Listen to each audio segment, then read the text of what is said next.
Hello everyone, இன்றைக்கி என்ன ஸ்பெஷல்னா mushroom gravy. அதுக்கான இன்க்ரீடியன்ஸை நான் ஃபஸ்ட்டு சொல்லிடுறேன். நான் 5 வெங்காயத்தை சின்னதாக சாப் பண்ணி வச்சுருக்கேன், 4 தக்காளியை பிளெண்ட் பண்ணியிருக்கேன், 2 பாக்ஸ் மஷ்ரூம்னா நல்லா வாஷ் பண்ணி இந்த மாதிரி பாக்ஸாக வெட்டி வச்சுருக்கேன். மசாலா பார்க்கலாம். காஷ்மீரி சில்லி, மல்லித்தூள், இஞ்சி பூண்டு பேஸ்ட், உப்பு, மஞ்சத்தூள். இப்போது எப்படி பண்ணுறதுன்னு பார்க்கலாம். பேன் ஹீட் ஆகிடுச்சு. இந்த டைமில் நான் ஆனியன் வந்து ஆட் பண்ணிக்கிறேன்.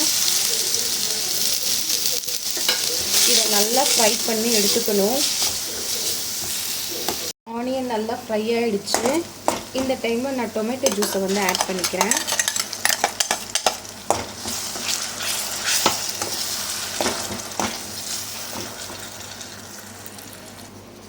இதில் நான் கொஞ்சம் வாட்டர் ஆட் பண்ணியிருக்கேன்.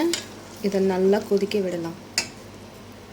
நான் இஞ்சி பூண்டு பேஸ்ட்டு போட மறந்துட்டேன். இந்த டைமில் நான் ஆட் பண்ணிக்கிறேன்.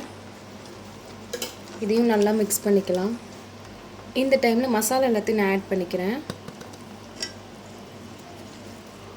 இதையும் நல்லா மிக்ஸ் பண்ணிக்கலாம். இது நல்லா கொதிக்கட்டும். இந்த டைமில் நான் சால்ட் ஆட் பண்ணிக்கிறேன். இந்த டைமில் நான் கருவேப்பிலை ஆட் பண்ணிக்கிறேன்.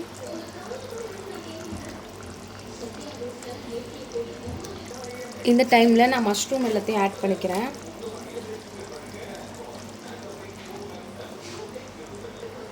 இதை நல்லா மிக்ஸ் பண்ணிக்கலாம்.